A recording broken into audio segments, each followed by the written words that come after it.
Hey everybody, it's Tripl-L coming in to talk about how a realist rebuilt the kingdom, episode 1, season 1. Hey everybody, so this is one of the new anime of the season. It's an Isekai, and this one, I have a little bit of a history with it. This one I first found out by reading the light novel officially. I had bought it like 2 or 3 years ago. I read it, I really enjoyed it. I have volume 2, I haven't read through all of volume 2, but I enjoyed volume 1. So Realist is one of those that it was a novel. I didn't know if it was ever going to get an anime, but here we are. So for this one, I am hoping to be here for the majority of the time to be able to see where exactly they go on this particular production. That said, this first episode of How a Realist Rebuilt the Kingdom. Wow, that was a lot. That was quite a lot. There's a lot of things going on. You already from the episode, you can kind of understand what this is about. This is strategy and war. Maybe not like the most gritty war. Not, like when you look at 86, 86 is pretty gritty war. Realist, if you look at Realist, it's more of overview war. Mind you, that's going to change in a few episodes because there's going to be some active scenes because it's an isekai. There has to be a like hardcore combat at one point, but at this stage you can see it's very much overview war. This is one of those ones that you have to kind of try and keep up with it. This one rewards, unfortunately, attentive viewership because even in this first episode you saw what happened. There was just so many maps coming up, people talking about this one country that's over on the west side and they're bordering the demons. Then you have another country that's being sold the royal treasure so that they can get some money and all that kind of stuff. Then you have within the country that the realist in, the dukes. There is just so much going on that it is quite an ordeal. And it's funny, just before this I finished editing Scarlet Nexus, and Scarlet Nexus is a different kind of information overload. When it comes to Realist, you're getting so much information so quickly, and it's all it's all new concepts. It's all countries and politics, and if you don't have the mind for that, it's going to be kind of hard to remember all the details. Even knowing the novel coming into this, it did feel quite overwhelming, just everything that was going on. And in this case, it doesn't really help that the main character is also hyper competent, because then he starts talking and then you really got to be following. That said, I had an easier time following this than I had Scarlet Nexus, and it might be more because I know roughly what I'm looking at for certain scenes. But overall, just looking at this right now, I do feel like this is going to be a pretty... I do feel excited and hopeful for the rest of the season, and I do wonder when we're going to see like a lot of the issues pop up. Mind you, like already one of the significant issues that will alienate a lot of audiences is that this is like heavy politics and heavy pragmatics, also heavy, like this is hard country management, and well, this is hard country management for sure. And really that scene where you see the guy surrounded by paperwork, this is pretty much it. Like there's a good component of bureaucracy here, and we're going to see how much it comes out in the anime. Now, that said, when it comes to this first episode, there are a few points I would love to talk about, but before that, let's just do the quick recap to make sure we are all on the same page. Here we go. The anime opened up with showing Soma with his grandfather, and that just served to tell us one aspect of Soma's life and probably his end goal. The grandfather wants him to have a family, so cool, we know that that's great for a harem series, fingers crossed. After that, we go full on into the summoning sequence where we see Soma falling out of the sky. We then go into the Meet the King sequence. And already on the Meet the King sequence, you could see that this was not, say, the most confident king in the world. This served to characterize him. After that, we go into the exposition scene of the world, just quickly telling us what's going down, what races are involved, and just giving us the general lay of the land, which is really appreciated given that this is a politics series. Moving on, we have the characters talking about the war, the issues that the war is causing, and the relationships between kingdoms. Here we find out about the Grand Chaos Empire. I just gotta say, that's one heck of a name. And after that, we understand the Grand Chaos Empire is contributing the most to the war effort because they're the ones that share the longest border. That was cool to know. After that, we had a pretty interesting line from Soma that I have to point out, and it was him saying, it's just like selling off the daughter's line. This line is important because it tells you, or gives you the very quick glimpse, that Soma understands how medieval politics works. When he's talking about selling off daughters, This is like, you know, selling off daughters to slavery if you're poor. And when it comes to selling off daughters, it's like using your daughters as political pieces to make sure you can cement alliances between countries. That's what he's referring to. That line was critical because it showed you that this guy is not naive. That's the furthest thing from it. And mind you, when you're seeing the way he's questioning from the very beginning, you should be thinking he's not naive. Next, we have another demonstration of him not being naive, with him asking about the definition of hero and him making the observation about, or making the quip about dissection, him not wanting to be dissected. Again, just showing that little bit of darkness. We then go into the civil servant line, specifically this guy wanted to be a civil servant. The reason that that's important is because that tells you why he is set up to deal with finances. Because as a civil servant, he's probably studied up on the basics of, let's say, urban development or something like that. You never really know. Civil servant, he might be trying to be a politician. We then move on into the full, well, you know, this sucks, I don't want to be dissected, I'm going to make myself the trump card scene, and his questioning, again showing competency. We then have another critical line when it was the queen telling the king a definition of a word. That was really important because it was critical that you understand how badly suited for the job the king is. And this was a really polite way of doing it. And not just polite from the queen, I mean like polite in general, just showing it through the story. That was a really good move.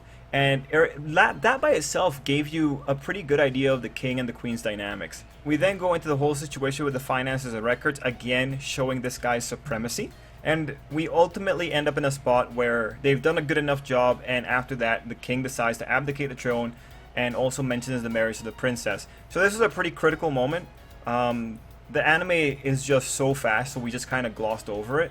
And the only thing we see in terms of like real big effects is specifically the princess's reaction and the duke's, their reaction.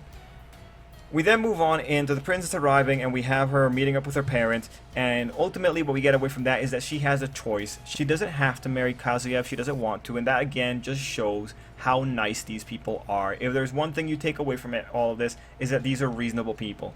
We move on and we see overworked Soma and putting the princess to work. This was just a pretty funny scene just to break up the episode a little bit. Unfortunately, we do go back into hardcore talking, but again, this is a talker anime. We then have the princess and Soma getting along, you know, her apologizing for coming in rough, him apologizing for the whole situation. It's always refreshing to see when people are actually able to communicate with each other. This is a really good example of it. It would be nice to have more of this. We then go into the information that Soma has sold off the jewelry, and that's how he got funds. And through that, we also find out that he's not a total dick, and he divided up the jewelry into 3 categories. And his categories were explained. They made a lot of sense. He pretty much sold off what he thought was the thing that would affect people the least. And at that point, the princess brought it up like, oh no, jewelries belong to the whole country. And it's like, no, they don't. After that, I just have to say, they talk strategy, and we have a Yu-Gi-Oh reference. That I liked it. And finally, we have talk of the realist approach, and that's where we get fully that this is the character's outlook on life. You even have the girl saying, oh wow, you're a real realist, right? So that's the gimmick of the show. So by the end of the episode, what do you really understand? You have a sense of the characterizations for the royals, the princess, and Soma. You also have a sense for the situation in the world. Also, on a meta perspective, you understand that this is really quickly paced. This is really fast.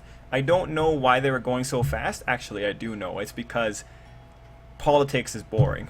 I do know. But again, the pace is going to be one of the things that just, you have to make sure you're reading every single line that these characters are talking about if you want to make sure you understand why exactly the countries are moving the way they are. If you notice, there's no response about what the Grand Chaos Empire is going to be doing in response to this kingdom becoming a little bit stronger financially.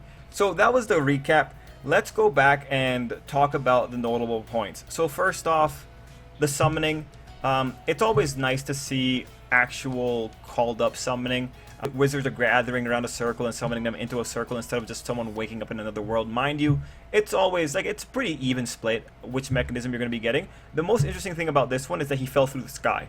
Good on him for not dying immediately. And also it's worth pointing out that he's in another circular city. I did not think it was a circular city when I was reading it in the novel. Anyway, moving on from there. What I really loved in terms of characters, first off, the king and the queen.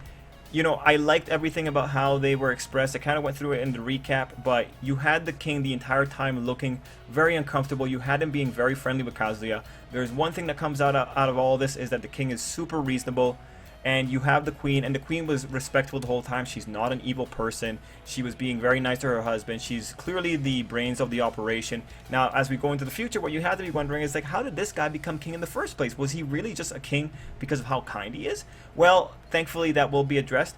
One of the critical scenes when it came to the king, too, is just, like, they were still at home, the queen and him were just hanging out when their daughter came in, and that again just showed what kind of peaceful people they are, and it also showed how kind Kazuya is in general. He doesn't want to be there, but it's like, alright, I'm going to fix this place up. He's being a responsible person. From there we move on to the realist himself, Kazuya. Now, this entire episode was pretty much the showcasing of Kazuya's competency.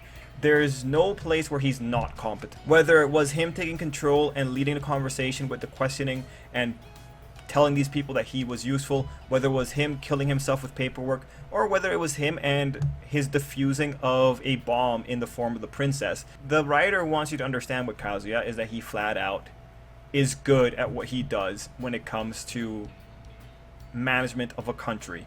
Why is he good at that? At 18? Well, it's because he was studying for it. Now, mind you, he is a little bit more competent than even adults would be, but hyper competency, like, he's a hero. You already saw, like, there was weird definitions for heroes, how heroes are revolutionaries. He's probably just like the top 1% of the Japanese workforce coming in right now. Now, there was something really important that was slotted in there in the episode where it specifically said that he will behave impractically if family is involved. So that just tells you, okay, this is where his character flaws are probably going to come in. Now, the princess is the other interesting element here because she came in hot.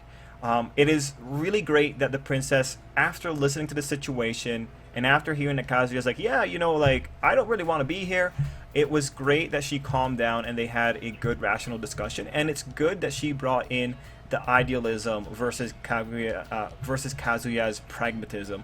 When she's talking about, like, oh yeah, like, our people wouldn't betray us or something like that, and Kazuya's like, yo, if you're hungry, it's gonna happen. This was a good contrast. Her naivety, he'll come in and check it. Mind you, like, her naivety comes from, like, a good place. They also had talks about, like, building up an army, and Kazuya's just saying, like, we're not gonna be able to build up an army if we can't feed people. Reasonable enough. Now, in the episode, we also had the Dukes showing up. Only one of the Dukes made a move right now where she is sending someone in to check out who Kazuya is. So that's just the Dukes like the king. That's why they're making the move. Like, you saw the way the princess came in thinking that someone usurped the throne. Who knows what the Dukes are thinking right now, right? So that's why we're in that particular situation. And yeah, those are the four main points. I guess the other point is just ultimately you understand more or less the lay of the land. You understand that one country thinks they're getting boned, and that's why Grand Chaos Empire, and that's why they're asking for resources from other countries. Ultimately, fair enough. And there was that country that was being sold to that accepted Kazuya's bargain there. They might be an allied country, though they're respecting what Kazuya's about. So overall, with how a realist rebuilt the kingdom, we are going in 100%. They're just throwing us in there. It was really quickly paced. This is the kind of stuff where reading it in a light novel is better, only in the sense that you can reread lines quickly instead of having to go back through an episode. I do not know, or I do not remember how much detail was lost here, but so far, it is worth pointing out that we are not dealing with overpowered protagonists in terms of just straight up combat ability. Kazuya is overcompetent. Like, there's not many people like him, but this is all book smarts, right? And pragmatism. And why is Kazuya so realistic? Well, he lost his grandpa, he lost his family. He probably had to grow up in a really early age. Anyway, I'm personally into it. I like heavy shows. It's unfortunate there's so much information going around, but thankfully on paper the episode is simple when it comes to, like, the broad strokes. The point of the episode is to show you what these characters are about.